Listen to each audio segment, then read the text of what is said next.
soil heights and how it's protecting the ground, but also that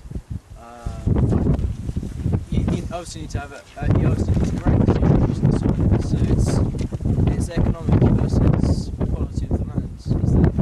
Are you trying to find a sort of like area? Where's the optimum? Yeah. Where can we get to? Yeah. Are you trying to find that? Yeah, it's kind of important. And if you put it into context, you just look around you. Most of this landscape is grassland farmed. It covers about 29% of the whole of the UK land is grassland. We just don't know, first of all, how much they contribute in terms of sediment and pollution into surface waters compared to, say, arable land, because there hasn't been much research on grassland at all, because you think, oh, we've got high surface cover, there's not going to be any erosion problems, so there's not really going to be any sediment and nutrients coming off them. But actually there's quite a lot of anecdotal evidence to suggest that they are, and if you live around here you see mud just flowing down the river when we get storms and stuff. And whereas the arable land, there's barely any around. We need to actually get some scientific evidence for how much these grasslands can contribute to surface waters and how that depends on management factors like stocking density and the drainage and that sort of thing that we'll be looking at later on as well. So this is kind of the sort of baseline data for that sort of thing, really, the start of that.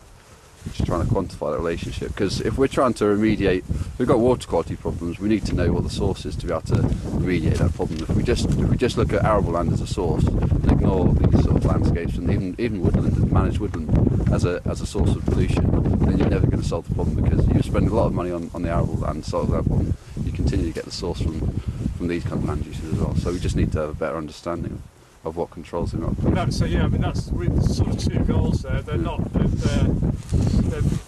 mutually. They're not. Not isolated. No, there's a scientific goal. What I'm trying to say is there's a scientific goal, and that's just to better our understanding. That's what really drives us, I think. But also, and I've had a very rural upbringing, living off farm when I was younger and that sort of thing. I'm not divorced from trying to understand the socio-economic impacts, the implications. It's very important for me. And in actual fact, this work we're talking about here is funded by DEF.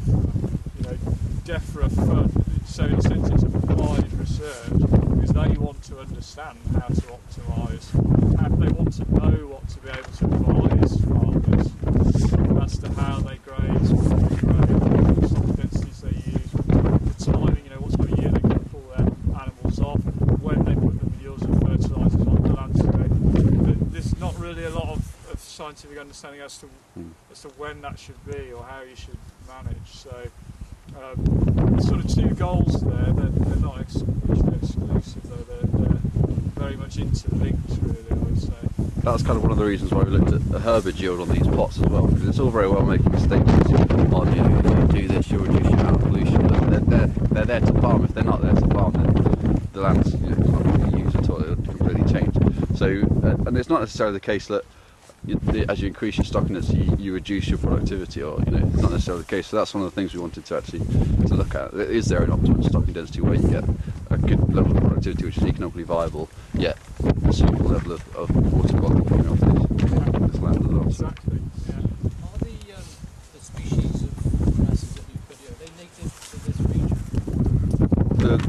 This mix here is actually produced by Eiger in Aber, because in Aberystwyth, and they actually, most of the sort of seeds and varieties that you get, they're constantly breeding different seeds for grasslands. It's at Aberystwyth, and the mix here is just sort of mix for a sort of 5 year what they call a lay. So they tend to, in these intensive grasslands, they reseed every now and again just to refresh because they're getting a lot of soil damage, and the grass, as the grass ages, it becomes less productive. So they encourage reseeding. It's just a mix of perennial ryegrass and white clover it's dominated by. And that, in most of these grasslands around you, that's actually what the biodiversity consists of, just those two species.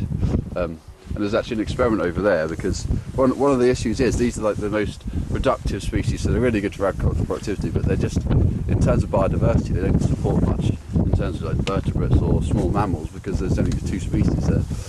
But one of the problems with actually getting the biodiversity back again is you've got these accumulated levels of phosphorus and nutrients in the soil, which means these two species will outcompete other less competitive species. And the experiment over there, they're looking at inoculating these these two species. That's actually the perennial ryegrass with this kind of it's almost a parasite plant. And it's called yellow rattle. And what this does is actually it latches onto the perennial ryegrass and takes some of its resources. It takes some of the carbon, it takes some of the nutrients from the grass, reduces that plant's growth, and then encourages other plants to grow in because they're not going to be outcompeted. So it's one of the solutions. But then obviously if you do that, you're going to reduce your pasture yield. So it's all kind of balancing. It's always balancing environmental and economic and agricultural goals.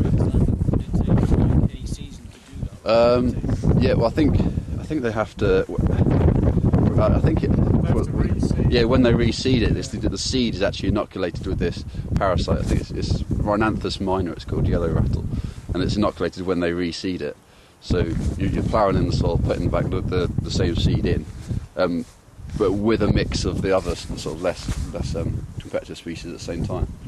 Because if you just reseed it with the mixing, the other less competitive species aren't going to be able to grow because obviously they're going to be able to compete. So yeah, I think that's how it works. But that's an ongoing experiment.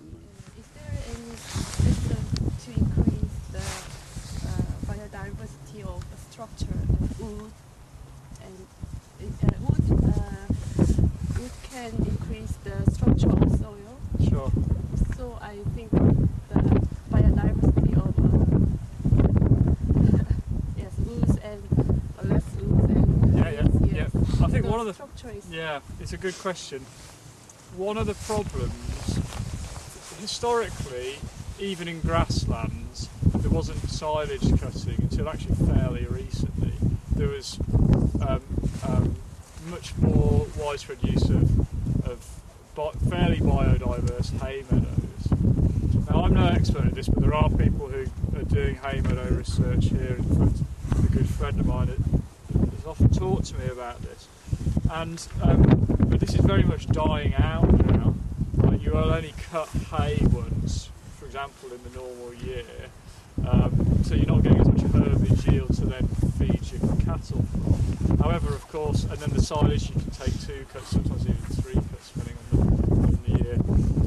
And there's more herbage yield because you're optimising the length of the growth of the grass. Now, but for biodiversity, that's really bad, as Gary said, and your point's absolutely correct. If you have greater biodiversity, then that's better for the soil structure. Absolutely. It supports many more invertebrates, worms, all sorts of fauna, and we're not. There is evidence to say that in these kind of sort of 2 species systems, that's one of the problems with the soil structure. But again, it comes down to the economics. This grass grows fast, the cattle eat it, they grow faster, they yield more milk. Yeah. So what can you do to change that around and still keep things economically viable? Now, there are stewardship schemes. I don't know whether you know much about the stewardship schemes of farming in the UK, but the highest level, the organic level stewardship scheme of farming, is actually has a goal within it to increase biodiversity. Okay, and so it's possible that if people are trying to enter that level for their higher single farm payments, they're going to increase the biodiversity of their grasslands.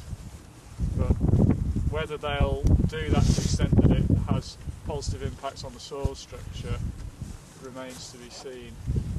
There's not a lot of financial incentives to do this sort of thing.